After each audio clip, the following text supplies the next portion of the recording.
Hey there, Miss Monis back again with the next chapter of the Phantom Tollbooth. We are on chapter 8 called The Humbug Volunteers.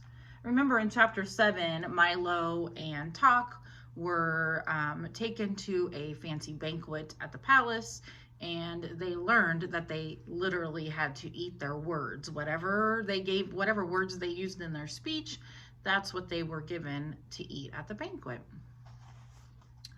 Couldn't eat another thing, puffed the Duke, clutching his stomach. Oh my, oh dear, agreed the minister, breathing with great difficulty. Mumbled the Earl, desperately trying to swallow another mouthful. Thoroughly stuffed, sighed the Count, loosening his belt. Full up, grunted the undersecretary, reaching for the last cake. As everyone finished, the only sounds to be heard were the creaking of chairs, the pushing of plates, the licking of spoons, and, of course, a few words from the humbug.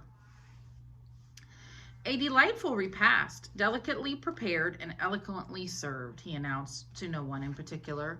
A feast of rare bouquet. My compliments to the chef, by all means. My compliments to the chef. Then, with a most distressed look on his face, he turned to Milo and gasped, "Would you kindly fetch me a glass of water? I seem to have a touch of indigestion." "Perhaps you've eaten too much too quickly," Milo remarked sympathetically. Too much too quickly, wheezed the uncomfortable bug between gulps. To be sure, too much too quickly.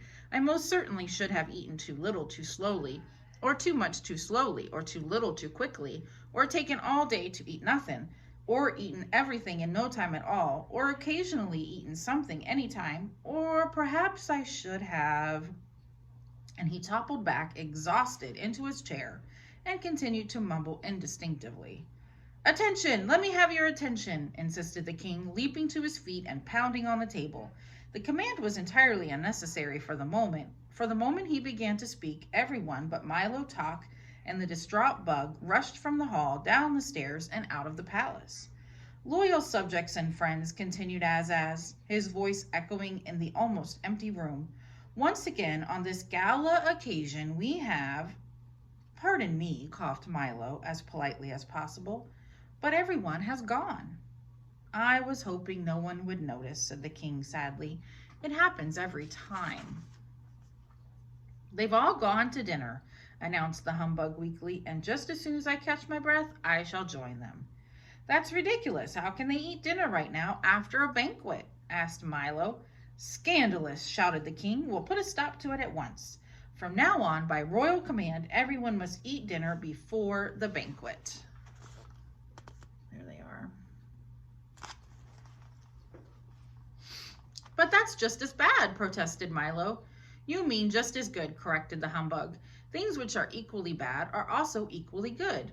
Try to look at the bright side of things." "I don't know which side of anything to look at," protested Milo. "Everything is so confusing, and all your words only make things worse." "How true," said the unhappy king, resting his regal chin on his royal fist, as he thought fondly of the old days. "There must be something we can do about it." "Pass a law," the humbug suggested brightly. "We have almost as many laws as words," grumbled the king. "Offer a reward," offered the bug again. The king shook his head and looked sadder and sadder. "Send for help, drive a bargain, pull the switch, file a brief, lower the broom, tow the line, raise the bridge, bar the door," shouted the bug, jumping up and down and waving his arms. Then he promptly sat down as the king glanced furiously in his direction. "Perhaps you might allow rhyme and reason to return," said Milo softly, for he had been waiting for just such an opportunity to suggest it. "How nice that would be," said Azaz, straightening up and adjusting his crown. "Even if they were a bother at times, things always went so well when they were here." As he spoke, he leaned back on the throne, clasped his hands behind his head, and stared thoughtfully at the ceiling. "But I'm afraid it can't be done." "Certainly not, it can't be done," repeated the humbug. "Why not?" asked Milo. "Why not indeed?" exclaimed the bug, who seemed equally at home on either side of the argument. "Much too difficult," replied the king. "Of course," emphasized the bug, "much too difficult." "You could if you really wanted to," insisted Milo. "By all means, if you really wanted to, you could," the humbug agreed. "How?" asked Azaz, glaring at the bug. "How?" inquired Milo, looking the same way. A simple task, began the humbug, suddenly wishing he were somewhere else. For a brave lad with a stout heart, a steadfast dog, and a serviceable small automobile. Go on, commanded the king. Yes, please, seconded Milo. All that he would have to do, continued the worried bug, is travel through miles of harrowing and hazardous countryside into unknown valleys and uncharted forests, past yawning chasms and trackless wastes until he reached Digitopolis. If, of course, he ever reached there. Then he would have to persuade the mathematician to agree to release the little princesses. And, of course, he'd never agree to anything that you agreed with, and anyway, if he did, you certainly wouldn't agree to it. But from there, it's a simple matter of entering the mountains of ignorance, full of perilous pitfalls and ominous overtones, a land to which many venture but few return, and whose evil demons slither slowly from peak to peak in search of prey. Then an effortless climb up a 2,000-step circular stairway without railings in a high wind at night, for in those mountains it is always night, to the castle in the air. He paused momentarily for breath, then began again. After a pleasant chat with the princesses, all that remains is a leisurely ride back through those chaotic crags whose frightening fiends have sworn to tear any intruder limb from limb and devour him down into his own belt buckle. And finally, after the long ride back, a triumphant parade, if of course there is anything left to parade, followed by hot chocolate and cookies for everyone. The humbug bowed low and sat down once again, very pleased with himself. I never realized it would be so simple, said the king, stroking his beard and smiling broadly. Quite simple indeed, concurred the bug. Sounds dangerous to me, said Milo. Most dangerous, mumbled the humbug, still trying to be in an agreement with everybody. Who will make the journey? Asked Hawk, who had been listening very carefully to the humbug's description. A very good question, replied the king, but there is one far more serious problem. What is it? Asked Milo, who was rather unhappy at the turn the conversation had taken. I'm afraid I can tell you that only when you return, cried the king, clapping his hands 3 times.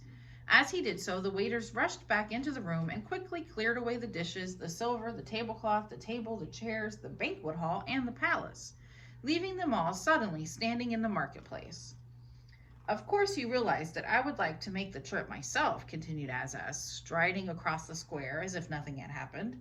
But since it was your idea, you shall have all the honor and fame. But you see, began Milo.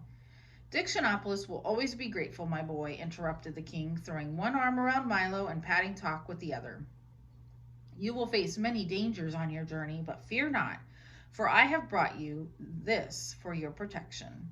He drew from inside his cape a small, heavy box about the size of a school book and handed it ceremoniously to Milo. In this box are all the words I know, he said. Most of them you will never need. Some of them you will use constantly. But with them you may ask all the questions which have never been answered and answer all the questions which have never been asked. All the great books of the past and all the ones yet to come are made with these words. With them, there is no obstacle you cannot overcome. All you must learn to do is use them well and in the right places. Milo accepted the gift with thanks, and the little group walked to the car, still parked at the edge of the square. You will, of course, need a guide, said the king, and since he knows the obstacles so well, the humbug has cheerfully volunteered to accompany you. Now see here, cried the startled bug, for that was the last thing in the world he wanted to do.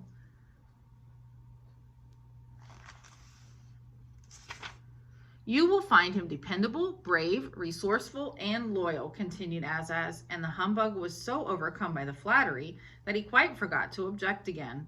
I'm sure he'll be a great help, cried Milo as they drove across the square. I hope so, thought Talk to himself, for he was far less sure. Good luck, do be careful, shouted the king, and down the road they went. Milo and Talk wondered what strange adventures lay ahead. The humbug speculated on how he'd ever become involved in such hazardous undertakings. And the crowd waved and cheered wildly, for while they didn't care at all about anyone arriving, they were always very pleased to see someone go. And that is the end of chapter 8.